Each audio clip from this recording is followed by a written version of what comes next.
Kanibalisme manusia atau praktek memakan tubuh sesama manusia ternyata pernah terjadi beratus bahkan beribu tahun yang lalu. Di Meksiko Utara ditemukan gudang tulang manusia milik suku kuno, Sisimes. Diduga sekitar tahun 1425, praktek kanibalisme telah dilakukan oleh suku tersebut sebagai bahan persembahan. Namun beberapa orang berikut ini menjadi kanibal karena terpaksa, karena tak ada pilihan lain dan untuk bertahan hidup dari kematian. Bencana yang terjadi terkadang membuat seseorang tak lagi dapat berpikir normal, seperti terdampar di pegunungan terpencil di musim dingin tanpa makanan. Berikut kisah-kisah kanibalisme yang terpaksa dilakukan untuk bertahan hidup versi On The Spot.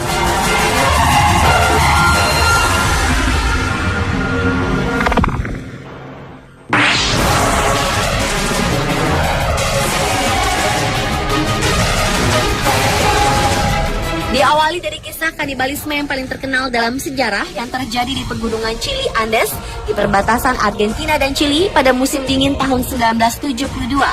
Peristiwa ini bermula saat pesawat charteran Uruguay Air Force Flight 571 yang membawa 45 orang penumpang jatuh.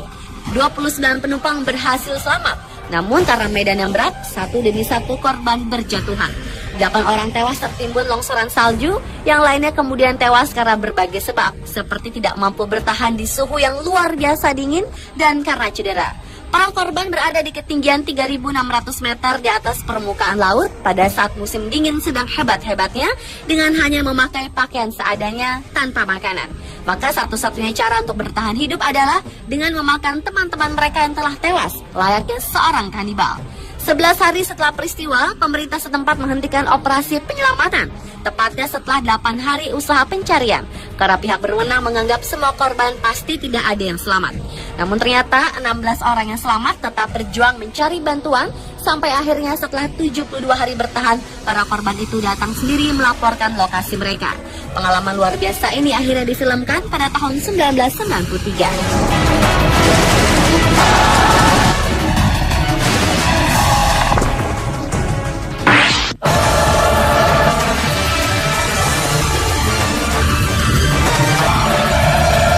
Berikutnya adalah ekspedisi yang paling disesali sepanjang masa.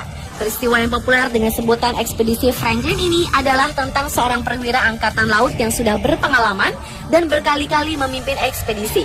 Tahun 1845, atas perintah Sir John Barrow, Franklin memimpin ekspedisi dengan keyakinan akan menyelesaikan pemetaan bagian barat laut ujung Kanada dan melayari kutub utara. Ekspedisi itu sendiri dilakukan 2 kapal canggih di zamannya, yaitu Erebus dan HMS Terror. Namun sayang, konon 2 kapal ini terkepung es di Selat Victoria dekat Pulau King William di Arktik, Kanada. Franklin dan 128 kru dan peneliti hilang. Nasib ekspedisi Franklin ini baru terungkap berabad-abad kemudian.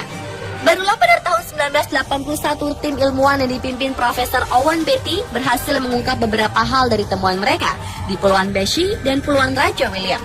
Di Pulau King William ternyata menjadi kanibalisme karena kelaparan, sehingga akhirnya semua terbunuh. Sementara di Pulau Beechey, di mana beberapa awak dikubur, ditemukan bahwa mereka meninggal karena radang paru-paru dan mungkin TBC dan keracunan timah.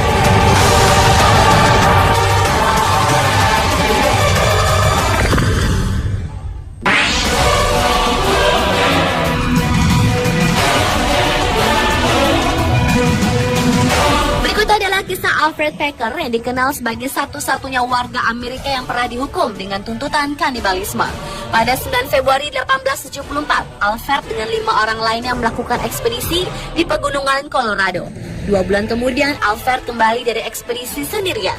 Ketika ditanya kemana anggota ekspedisi lainnya, pria yang lahir tahun 1842 dan tewas pada tahun 1907 itu mengatakan bahwa ia telah membunuh mereka semua untuk bertahan hidup dengan terpaksa memakan tubuh teman-temannya. Alfred Packer sebenarnya dituntut sebagai pembunuh, bukan kanibalisme, karena secara hukum di Amerika Serikat, kanibalisme bukanlah kejahatan.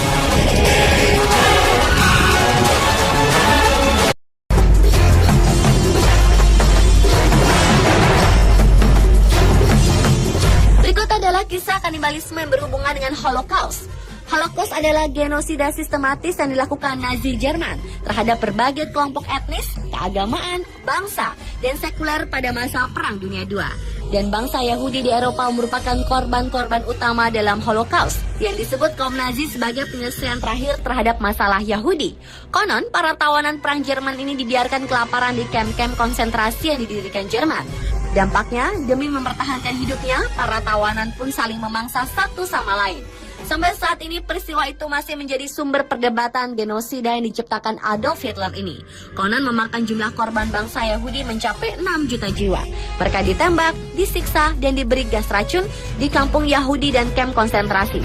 Selain kaum Yahudi, kelompok-kelompok lain yang dianggap kaum Nazi tidak disukai adalah bangsa Polandia, Rusia, suku Slavia lainnya, penganut agama Katolik Roma, orang-orang cacat termasuk cacat mental, homoseksual, saksi Yehova, komunis, suku Gypsy, dan lawan-lawan politik.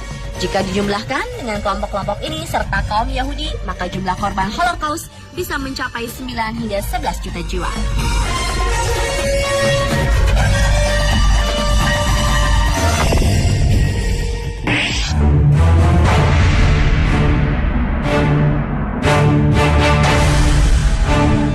Beralih ke kisah pengepungan paling lama dan paling banyak memakan korban sepanjang sejarah.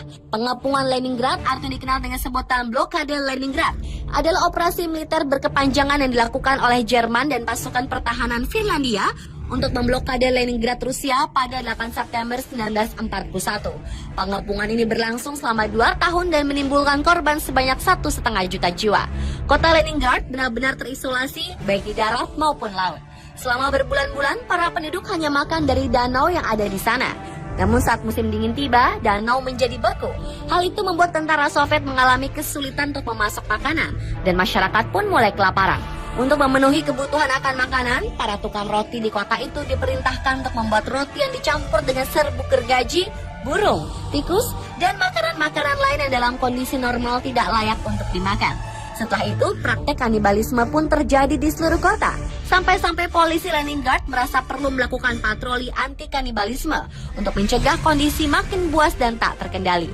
Meski begitu, kanibalisme tetap terjadi meski sembunyi-sembunyi.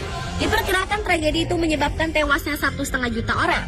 Berdasarkan catatan sejarah, ini bukan pertama kalinya rakyat Soviet melakukan kanibalisme.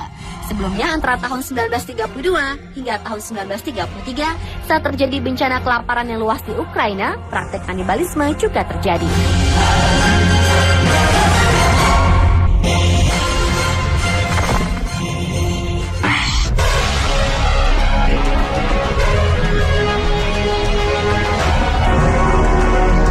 Dan kisah kanibalisme untuk bertahan hidup yang terakhir terjadi pada awal-awal abad ke-19. Saat itu dunia maritim memang marak dengan cerita-cerita mengerikan seputar kecelakaan.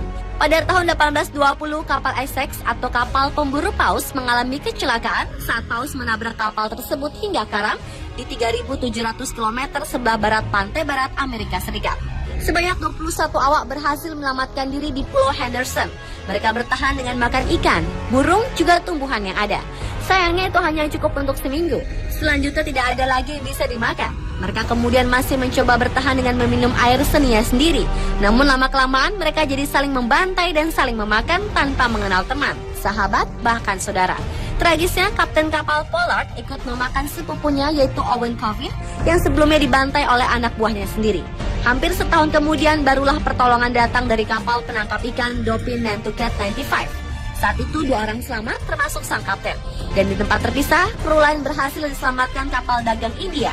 Akhirnya sebanyak 8 orang berhasil diselamatkan dan berdasarkan pengakuan mereka berhasil bertahan hidup dengan mengkonsumsi mayat 7 temannya.